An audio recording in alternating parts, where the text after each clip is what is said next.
Alô, amigos, saudações. Estamos iniciando mais segundo programa do ano de 2024, o Falar com Você do Jornal dos Romeiros. E eu queria dizer a vocês da minha satisfação realmente em voltar a fazer ao vivo o programa, né? Agradecer todos aqueles que têm colaborado conosco, têm também mandado mensagens. É muito, muito legal a gente receber mensagens de agradecimento, de boa sorte, de sucesso, enfim. O programa Falar com Você é um programa feito para a cultura popular, para homenagear, dar mais luz aos protagonistas que são vocês. Vocês é que fazem, transformam essa cultura popular, que dão vida, dão luz, né, à cultura popular tão abrangente, tão rica do nosso país. Lembrando assim, né, a gente está buscando aí, neste ano, nesse retorno do Falar com Você, trazer novidades. Né? Uma das novidades foi exatamente essa vinheta, né? Porque, na verdade, essa vinheta ela traduz exatamente aquilo que nós estamos fazendo há mais de 30 anos, praticamente. São o Jornal dos Romeiros, as romarias, não é? Todas as romarias que a gente tem feito, trabalhado, a cultura popular, o Revelando São Paulo, enfim, entrevistas, matérias, esse jornal de quase 30 anos de vida. Então, a vinheta é uma tradução daquilo que, na verdade, a gente faz há 30 anos, raízes e tradições em prosa. Esse é o trabalho nosso, de buscar novos horizontes, melhorar a qualidade do programa, fazer com que vocês participem um pouco mais conosco e faça com que a visibilidade da cultura tradicional seja uma realidade. Poucos veículos hoje dão luz para a cultura tradicional, para a nossa cultura, riquíssima cultura tradicional brasileira. E nós fazemos questão porque a gente vivencia, vive a cultura popular. Né? Então está aí a nova vinheta e a gente espera que trazer no percurso do próprio programa Falar com Você novidades. Né? Lembrando assim que eu sempre peço no início do programa, inscrevam-se no canal do Jornal dos Romeiros no YouTube, indique aos amigos, familiares. Por que isso? Quanto mais visibilidade, mais o YouTube vai nos olhar de uma maneira diferente. E aí o espaço vai ser muito mais aberto, muito mais abrangente para a cultura popular. E você que está assistindo, você que é o protagonista, vai ter mais espaço dentro do programa Falar com Você, certo? Dê o seu joinha, compartilhe com seus contatos, exatamente esse é o nosso pedido do programa, o segundo programa do ano de 2024. Bom, dado esses recados de abertura, eu queria dizer para vocês que hoje, com imensa satisfação, vai ser muito legal, estamos trazendo para uma boa prosa o meu amigo Rogério da Silva, que é bacharel em teologia, pós-graduado em história afro-brasileira, indígena, e é isso. E é pós-graduado também, né, em doutrina social da igreja, porque no programa que ele fez lá há 2 anos, foi acho que em 2021, era estava em pós-graduação, agora já é pós-graduado. Rogério, seja bem-vindo. É sempre legal poder aprender muito com você, que a gente sempre aprende com a sua fala, com o seu conteúdo extraordinário que você tem. Ô, Vladimir, antes de tudo, eu quero agradecer muito a você e a produtora Ana Maria pela volta do programa. É uma alegria imensa, tá? O retorno deste programa tão importante para a cultura paulista e para a cultura brasileira. Muito obrigado por vocês terem voltado. É uma satisfação imensa. E também muito honrado de estar no segundo programa de 2024. Muito obrigado pelo convite, Vladimir.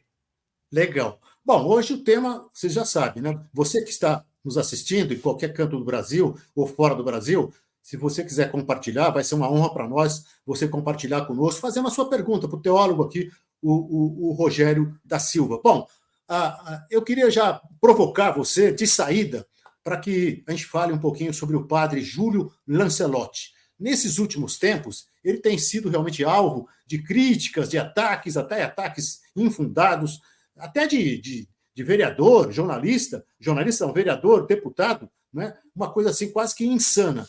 E eu queria ver com você o seguinte, além desses ataques, eu queria saber de você como é que a posição da Igreja Católica com relação à cúpula da Igreja, com relação ao que está acontecendo com o padre Donizete. Eu queria que você falasse um pouquinho do trabalho dele e dessa situação atual. Bom, o Padre Júlio ele é ligado à Arquidiocese de São Paulo, né? E ele que está sob a tutela do cardeal Dom Odilo Pedro Scherer. A cúpula da igreja ela está tomando muito cuidado com esse assunto. Todos os temas que foram abordados de acusação sobre o Padre Júlio, de possíveis crimes que ele tenha cometido, já foram feitas em 2020. A igreja já fez uma investigação completa e já constatou que ele não cometeu nenhum crime, não há prova suficiente para incriminá-lo. Essas questões voltaram agora em 2024, muito forte, né? Principalmente depois da tentativa da abertura da CPI na Assembleia Legislativa contra as ONGs visando o padre Júlio Lancelotti, a igreja reabriu o processo de investigação, mas ela tem muito resguardo com a pessoa daquele sacerdote, resguardo com o serviço dele, né, e resguardo também com aqueles que estão reclamando dele. Então, é feito tudo com muito cuidado, com muita clareza e com muita delicadeza. Não se tem um desleixo ou deixado de lado, tudo está sendo investigado com muita calma. E a igreja não o afastou. Isso é um sinal muito importante, que a igreja confia no trabalho dele, confia nele, né? Ele continua as suas atividades normalmente, fazendo o seu trabalho pastoral da melhor forma possível.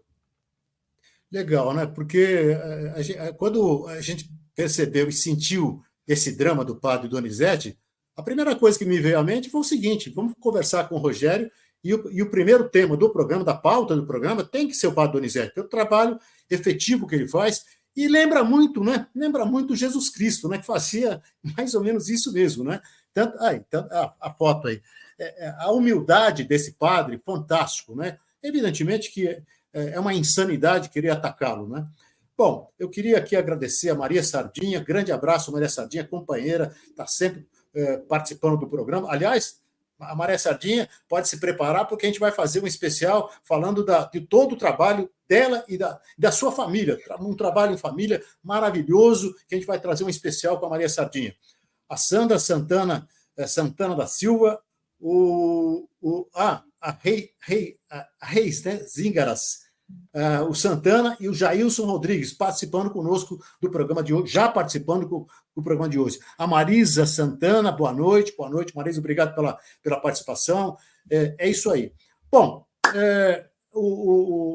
depois do padre Lancelotti, eu queria conversar com você. Outro desafio é falar sobre a igreja e o controle de natalidade.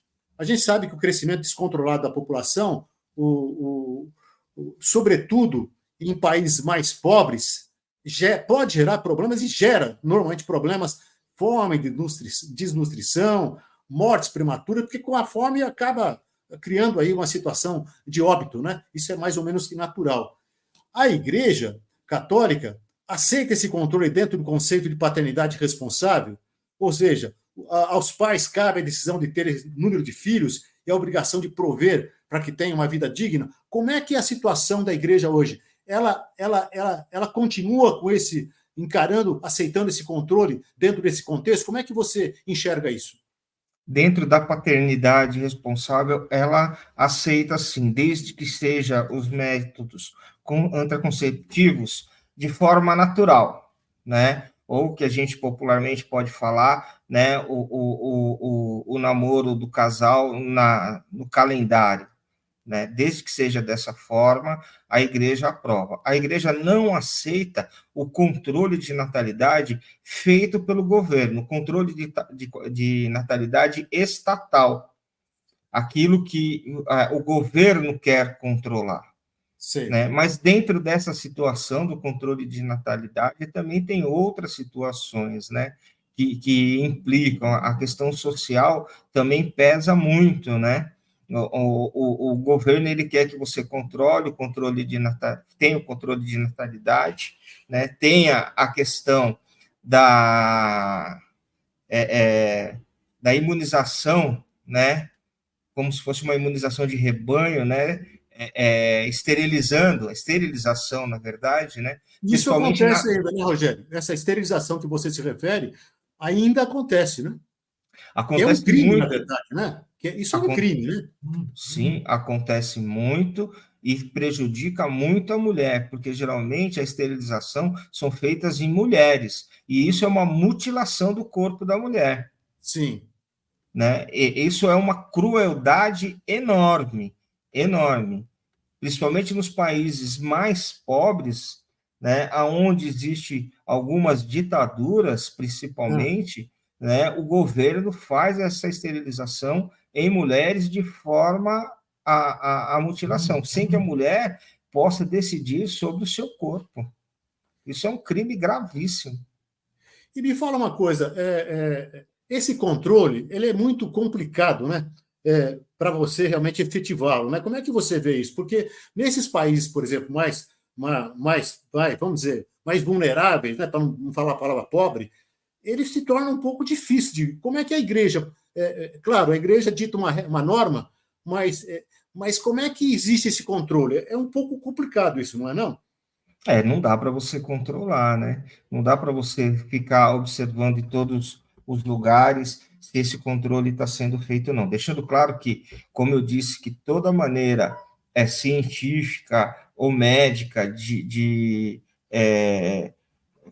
anticonceptivos, a igreja é contra, ela aprova o natural. O que ela faz? Através das suas comunidades, ela orienta a forma que tem que se ter para se fazer o controle de natalidade, ou seja, essa paternidade consciente, né? Uma paternidade que realmente você tem os filhos que você possa cuidar, mas de forma natural. Nunca de forma que não seja natural ou por controle do governo.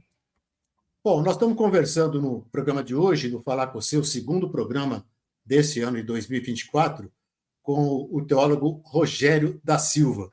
E eu peço mais uma vez a você que está nos assistindo que se inscreva no canal do Jornal do Soberano no YouTube, indique aos amigos, familiares e dê o seu joinha. Né? Compartilhe com seus contatos, porque quanto mais inscrição nós tivermos, mais o YouTube vai nos olhar de uma maneira diferente e vai nos conceder mais espaço para o programa. Isso significa dizer o seguinte: vai ter mais espaço para a cultura popular. Né? Então, fica aí a nossa reivindicação para que vocês também colaborem, como sempre colaboraram com o programa Falar com Você. Quero agradecer aqui a Marisa Santana. Obrigado, Marisa, pela mensagem, muito importante. Sempre é legal de receber uma mensagem como essa. Sucesso pela volta do programa. A Joana Dark Gonçalves, o James da Armando, né? James, não é Jagnes Armando. Se eu estiver errado, você me corrija depois, tá? Deixa eu falar uma coisa com você, Rogério. O Leonardo Boff, que é escritor, filósofo, né, um pensador da teologia da libertação, ele disse o seguinte, uma entrevista, uma conversa até com o presidente Lula, ele disse o seguinte: as televisões católicas têm um cristianismo devocional, não um cristianismo de fé, de transformação social, de justiça pelos pobres. Elas só se importam com o rosário, com a hóstia consagrada. Isso não implica em mudança na vida. Isso nós temos que enfrentar. Como é que você vê essa fala dele? Você que é teólogo. O Leonardo Boff, ele coloca muito bem o que a gente já tem identificado, né? Hoje, as TVs católicas, elas trabalham mais a questão devocional, elas não trabalham a questão social, né? A questão social para as TVs católicas é uma coisa sem compromisso, né? É apenas a caridade pela caridade, e não há uma transformação, não há uma mudança na vida daquela pessoa, não há um restauro da dignidade, né? É um assunto que já se fala há muito tempo, né, Vladimir? Que as TVs católicas, elas não contribuem, né, com um catolicismo vivo, com um catolicismo presente. Mas você não acha que isso contraria, inclusive, a posição do próprio Papa Francisco hoje? Como é que você Não que, vê isso? não que contraria a posição do Papa Francisco, Ah, né? Hoje em dia, existe como eu posso dizer para você, existe um boom midiático de padres nas redes sociais, na televisão, que são os padres que fazem a missa show. A missa show, ela atrai muitas pessoas, porque ela vai mexer com o teu íntimo, né? Vai mexer com aquilo do individual de cada um, né? Do restauro da pessoa individualmente e não coletivamente, não uma questão comunitária. E isso chama muita gente, chama bastante gente. E a igreja, a TV Católica, ela vive da audiência, ela precisa ter isso. Senão ela não sobrevive, senão ela não tem patrocínio. Né? Lidar com as mazelas de uma periferia, né, é muito difícil. Isso não vende. O que vende são as coisas alegres, a prosperidade, a vontade, né, de vencer, e elas lidam com isso, lidam muito com o emocional. Na verdade, chega a pôr fardo pesado nas costas da pessoa, porque faz a propaganda de uma igreja linda, maravilhosa, mas que se você não conseguir os seus objetivos, a culpa é tua, não é da igreja, não é de quem está falando com você. Né? Promete cura, promete um monte de situações. Então, tem uma fala do Papa João Paulo II, na última visita que ele fez à América Latina, isso aqui foi em, deixa eu ver, 1985, aqui nas Guianas, né? Foi um discurso que ele proferiu com tinha os indígenas do Equador, favelados do Peru. Ele afirmou ser preciso terra aos camponeses, alimentar as pessoas 3 vezes ao dia, trabalho aos pais de família e saúde às crianças. Você acha que o que mudou daquela fala do Papa de 1985 até os dias atuais? A igreja, você acha que a igreja, ela com essa, da maneira como ela é hoje, ela se aproximou mais dos pobres? Qual a relação dos teólogos da libertação nesse processo? Como é que você analisa isso? Vladimir, a partir de 2013, com a eleição do Papa Francisco, essa proposta que São João Paulo II fez em 1985, ela ficou mais forte. O Tá. Papa Francisco fala dos 3 T: terra, trabalho e teto, para as pessoas, para o povo cristão. Terra, trabalho e teto. A igreja, ela viveu um hiato muito grande, né? No pontificado, tanto do João Paulo II e de Bento XVI. E agora, com o Francisco, em 2013, ela retoma essa questão social muito grande.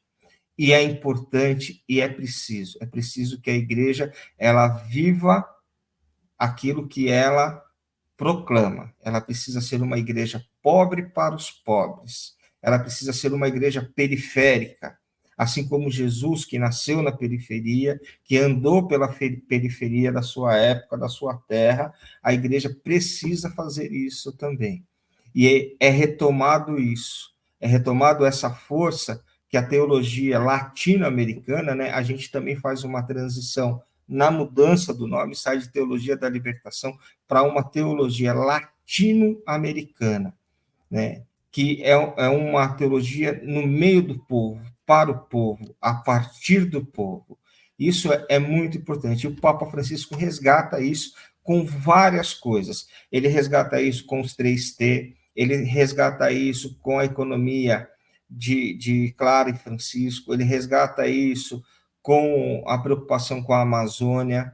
Os seus documentos são todos sociais, né? Inclusive o último que ele lança agora, que é um complemento da Laudato Si, que vai falar de toda a ecologia que sofre e vai falar, faz uma atualização a Laudato Si, né? É um complemento dela, faz uma atualização falando, né, de tudo que está acontecendo no clima, das catástrofes climáticas no mundo inteiro. Calores absurdos na Europa, né, chuvas imensas, né, no sul do país, aqui do Brasil, né, ele fala dessa importância, ele atualiza o discurso. É um Papa muito atento àquilo que está acontecendo. E a gente, como teólogo da libertação, ou teólogo latino-americano, tem encontrado muito trabalho, graças a Deus, no sentido de que a gente pode ir às periferias e viver uma fé consciente, levar à periferia, né, aquilo que o Francisco fazer a ressonância do que o Papa Francisco está falando lá em Roma, falando, nós não estamos sozinhos, nós temos uma pessoa que nos apoia. É importante que o cristão e o cristão católico esteja no meio do povo, seja uma igreja em saída. Então, mas eu quero te fazer uma indagação, até uma provocação bem provocativa mesmo. Quando você entra numa igreja católica, se eu estiver errado, você pode me corrigir. Você entra numa igreja católica, você vai assistir uma missa, por exemplo. Você entra, você é mais um, concorda? Você entra. Na igreja católica, eu participei de centenas e centenas de missas em função do trabalho como jornalista, fazendo o Jornal Romero durante esses 30 anos em diversos santuários. Você entra numa igreja, você é mais um, naturalmente. Né? A menos que você esteja com a sua família, mais amigos, aí vocês se conhecem. Se você entra em algumas igrejas evangélicas, de repente, o camarada que está lá te vê entrar e fala, peraí, como é o seu nome? De onde você vem? O que você veio fazer aqui? Não há um diferencial muito grande de tratamento, esse lado social que você fala, né, dentro da igreja católica e para a igreja pentecostal, a igreja evangélica. A consequência disso não é a própria invasão da igreja católica para a igreja evangélica? Como é que você analisa esse quadro? Eu analiso da seguinte maneira: hoje em dia, a gente vive uma sociedade midiática e uma sociedade individual. Nós nos tornamos indiferentes à dor do outro. Cada pessoa, ela não é um companheiro, ela é um adversário seu. Dentro disso, a Igreja Católica está muito atrasada na questão da comunicação, de como se comunicar com os outros. O que você fala é uma verdade. Você entra numa igreja católica, você é mais um no meio daquela multidão toda. Até quem quiser fazer a experiência, faça, vá numa igreja universal e entra. A primeira coisa que a pessoa que está lá na porta faz é perguntar o teu nome. Ela te identifica, ela dá a você, você é alguém, você passa a ser alguém, eu tenho um nome, eu sou identificado pelo meu nome, né? E pergunta para você, né? Qual é o teu problema? O que te traz aqui?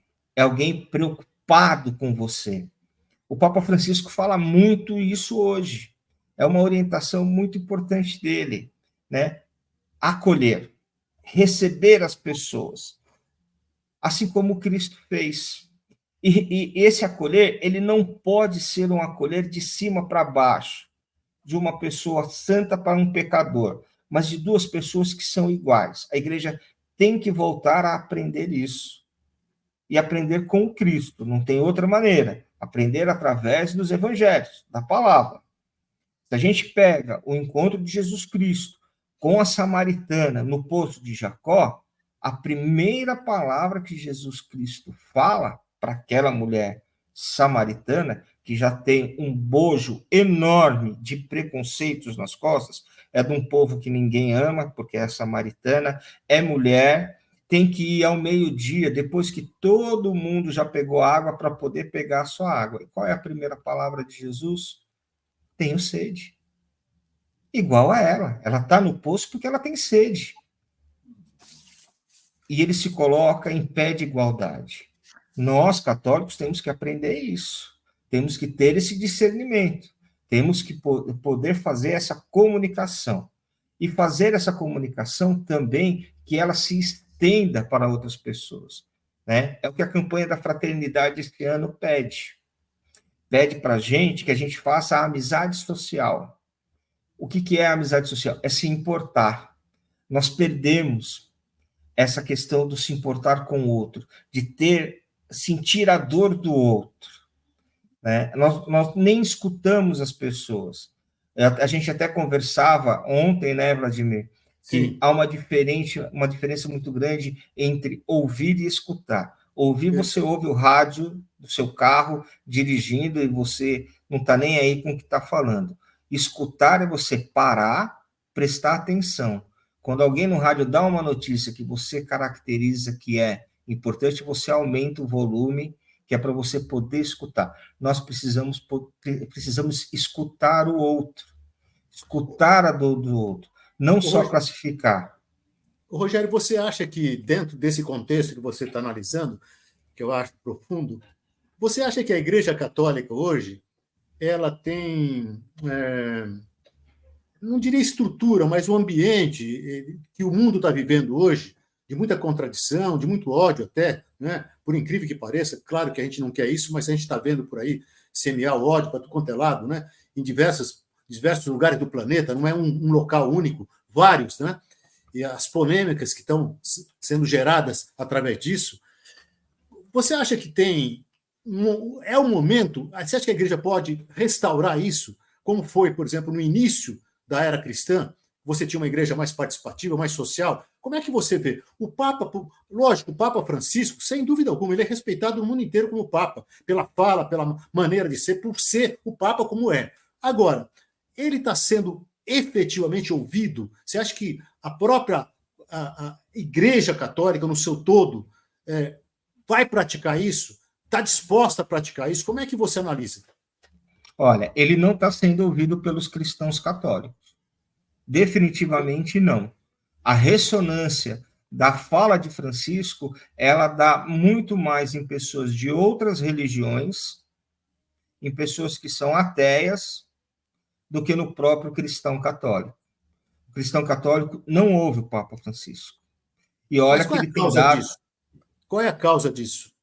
A causa disso é um tempo muito grande de pontificado, aonde se criou uma casta de pessoas, de santos e de não santos, de uma igreja hierárquica, de cima para baixo, que criou também um clericalismo, né? Você tem na figura daquele pastor, daquele padre, né? Não um amigo que você caminha lado a lado, mas uma pessoa que é melhor que você, que te leva a Deus. E aí ele toma aquilo como poder e acaba passando por cima de você. São várias doenças. O Papa Francisco fala muito na encíclica dele, Fratelli Tutti, né? Que a igreja ela tem várias doenças, entre elas o clericalismo, que é horrível, horrível, né? Que é essa questão de você ter uma pessoa acima de você, que manda em você, que ele é o Deus e você não. Né? Quando o Cristo pede para a gente, o Papa Francisco coloca isso em prática, de uma igreja circular, de uma igreja onde o Cristo é o centro e todas as pessoas estão em volta. E a própria doutrina da igreja fala isso para a gente. Quando a gente é batizado, nós temos 3 dimensões. Recebemos 3 dimensões: de reis, de profetas e de sacerdote. Todos nós temos carismas diferentes. Uns vão formar família, né? Outros vão ser sacerdotes, mas através do batismo somos todos iguais. E acabando com esse clericalismo. Essa ressonância não chega nesse povo. Porque Rogério, também tem a questão. Só para concluir, Vladimir, sim, tem a claro. questão também do individualismo, do imediatismo. Eu preciso resolver o meu problema agora. Eu preciso resolver a minha situação financeira agora. E eu me apego nesses pastores, nesses padres, nessas pessoas que te prometem o mundo e, na verdade, eles colocam fardos pesados nas suas costas. Então, a igreja, durante séculos, ela foi totalmente elitizada, né? Ela era parceira da elite, né? Essa que é a grande realidade, né? Agora, você não acha que, por exemplo, tudo isso, essa falta talvez essa ausência de estar com o povo, próximo ao povo, Aí você pode enumerar algumas coisas. E com isso você tem a consequência disso, é o afastamento de muitos fiéis que acabam demandando, acabam migrando, na verdade, para igrejas pentecostais. Né? A falta de maior assistência, como nós já falamos da igreja, aos seus fiéis, isso é uma realidade. Um número reduzido de padres, talvez até pelo fato de existir ainda um celibato, o cara é jovem e fala, pô, mas eu não posso constituir família, eu tenho que ter tem o celibato que não me permite, né? Eu gostaria de ser padre, mas com o celibato eu queria construir família, como é que eu vou ser padre, né? E a ausência também, eu acho que é muito importante registrar a ausência da mulher em posições de destaque da igreja. Você não acha que somando tudo isso, você acaba chegando à conclusão que até dificulta a implantação daquilo que o Papa está querendo, o Papa Francisco quer fazer? Você falando desse jeito da questão de uma igreja pobre, eu me lembro muito de uma frase de Dom Helder Câmara, né? Ele falava assim: quando eu alimento o pobre, eu sou amigo dos ricos. Quando eu questiono por que o pobre não tem a comida, eu sou uma pessoa inimiga dos ricos. A igreja tem essa proximidade, né? Durante muito tempo ela foi igreja-estado, durante muito tempo ela controlou o povo a favor do Estado, e quando existe essa ruptura, né? Quando lá na década de 20, os padres franceses operários questionam por que o operário não vai na igreja e descobre que o operário não vai na igreja porque a igreja cobra o sacramento deles e eles não têm dinheiro para pagar, ele passa a ser a igreja passa a ser uma igreja de pessoas subversivas, né? E lembrando que quem foi chamado de subversivo foi Jesus Cristo, né? Ele foi um grande subversivo, né, na história. A formação dos padres ela precisa ser muito melhorada. O Papa Francisco pede muito isso. Ele lança vários documentos falando sobre a formação do padre. Mas existe uma outra formação, que é a formação familiar, que também precisa mudar muito, ajudar muito na questão do padre. Porque, veja bem, Vladimir, certos valores eu trago do meu pai, que era um fresador ferramenteiro, e da minha mãe, que era uma merendeira. Eu não posso fugir disso. Eu não posso, porque eu estou numa situação melhor, discriminar todas as outras pessoas. O padre ele tem que ter essa consciência, ele tem que ter a devoção de um padre, o serviço de um padre é o serviço da palavra, de levar a palavra humildemente, de estar no meio do povo. Então, essa formação do padre tem que mudar. O padre ele tem que ter, sim, a questão feminina muito presente na vida dele, porque é a mulher que leva a igreja nas costas. A igreja sobrevive por conta da mulher, não tem outra situação. E falando da mulher, eu me recordo muito quando numa aula o professor foi falar sobre o Antigo Testamento, e ele fala assim que Deus viu que Adão estava sozinho e não era bom que o homem ficasse só, porque o homem sozinho faz besteira, né? Então ele precisava de uma auxiliar.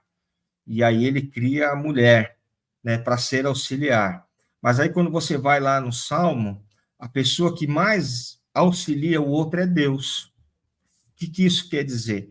Quem tem as maiores características de igreja, de ser Deus, do amor de Deus, é a mulher. A nossa igreja, a igreja católica, ela é uma igreja patriarcal, ela é uma igreja machista, ela é uma igreja que tem muita testosterona e precisa mais ser uma igreja com a delicadeza, com a inteligência que a mulher tem. Ela precisa estar presente. Por um outro lado, nós também precisamos cuidar um pouco dos nossos sacerdotes. Psicologicamente, o Papa Francisco pede isso, pede que nas formações, nos seminários, sejam presentes psicólogos ou psicólogas mulheres. Ele pede muito isso, né? Porque o padre também vive de uma solidão muito grande. Isolamento total, né? Isolamento total. isolamento total. Eu até contava para você que eu fui chamado para fazer uma homenagem a um padre, e eu não me dava muito com aquele padre, né? Eu falei, pô, como é que eu Sim. vou falar bem desse cara se eu não concordo com ele em algumas coisas? E aí eu escolhi um texto que falava assim, né? Que o padre é uma pessoa que confessa a muitas pessoas, mas não tem para quem se confessar, para quem falar. E esse cara caiu num choro, porque ele se viu nessa situação, que é uma situação de isolamento e que vão criar outras doenças.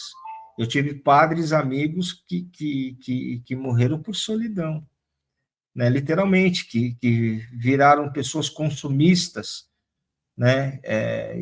E depois se isolaram, ficaram antissociais, conseguiram conviver e tiveram doenças e chegaram a falecer. Então, a gente tem que pensar um pouco nesse equilíbrio. Essa questão do celibato, ela é importante, ela precisa ser conversada, mas a gente tem outros fatores que também podem melhorar. A questão do clericalismo, a questão da mulher em posição de decisão. O Papa Francisco já traz isso, já trouxe isso para a América Latina, né? O CELAM, em muitos anos, que fazia as suas conferências episcopais, no ano retrasado, em 2022, a conferência foi sinodal, né, com participação de vários leigos e leigas e mulheres em lugares importantes de decisão.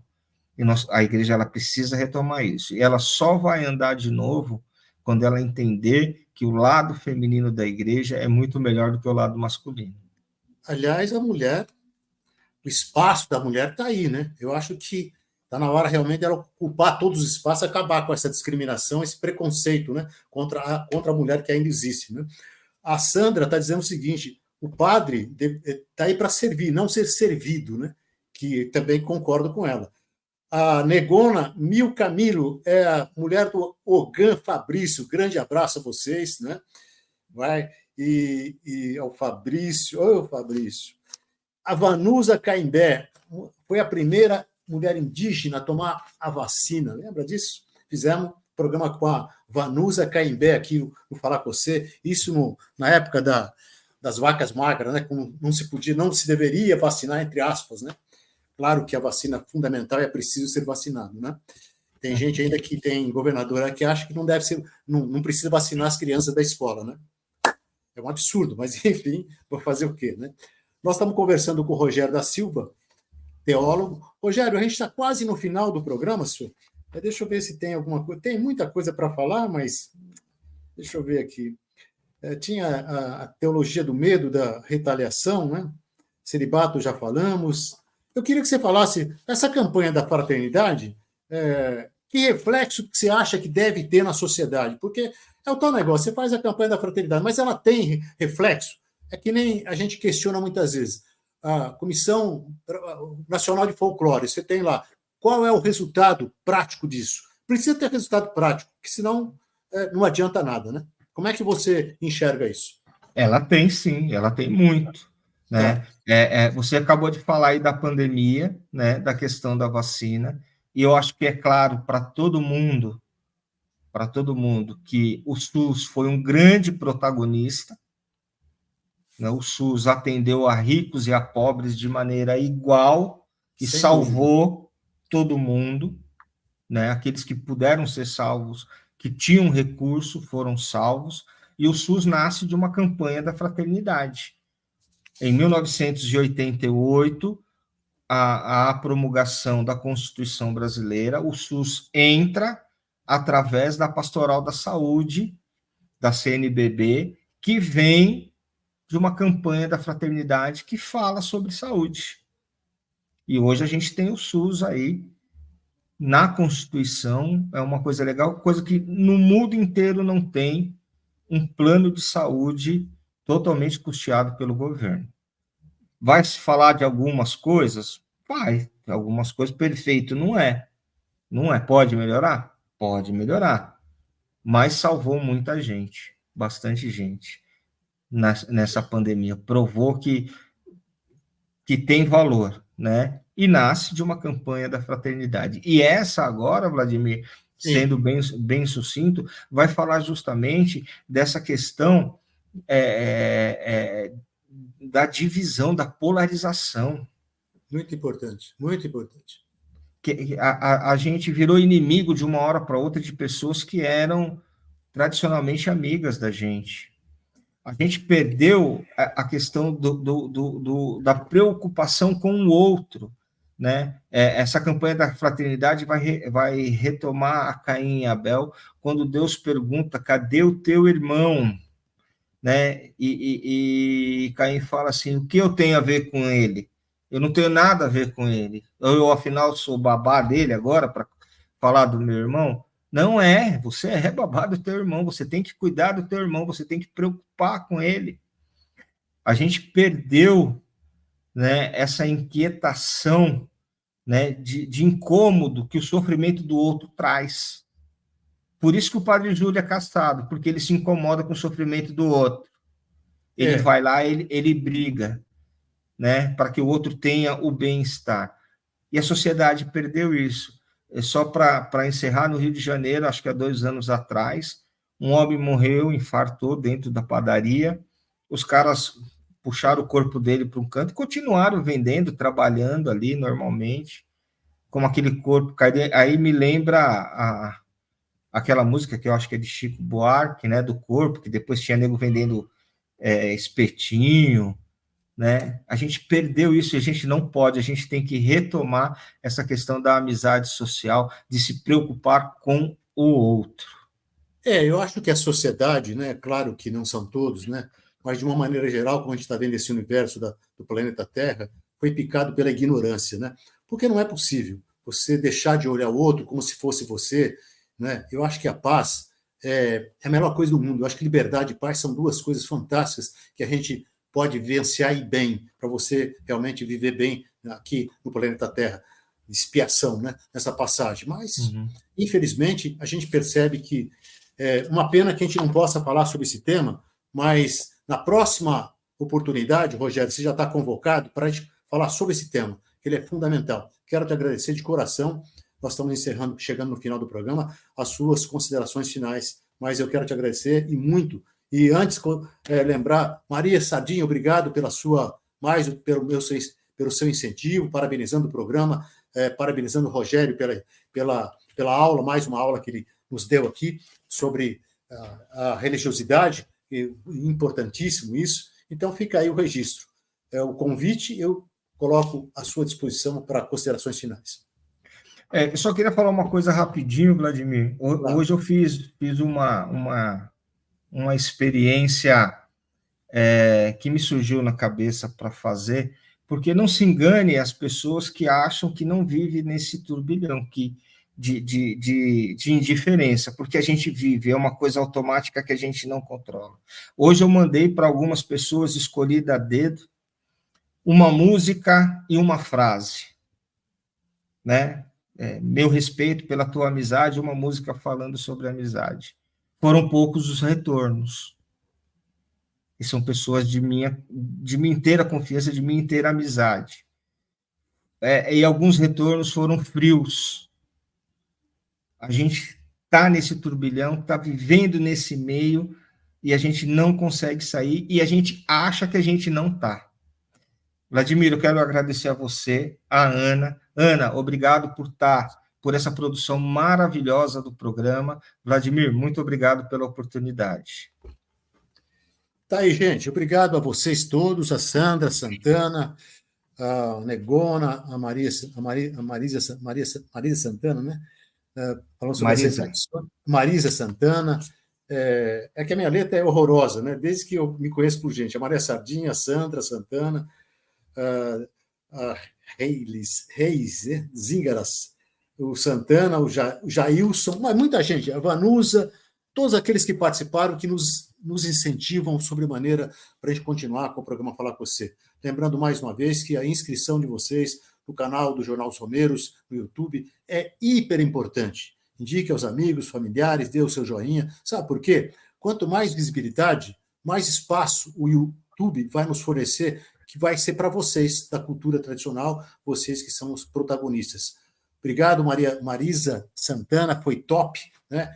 Mais uma vez agradecer a vocês todos, a Ana Maria pela produção, e a gente promete voltar no próximo programa falando de um tema também sempre pontual, né? Para que a gente possa realmente partilhar com vocês aquilo que a gente sabe e trazer aqueles que realmente possam nos trazer muito conteúdo, como foi hoje o caso do teólogo o Rogério da Silva. Grande abraço a vocês e até o próximo Falar com Você.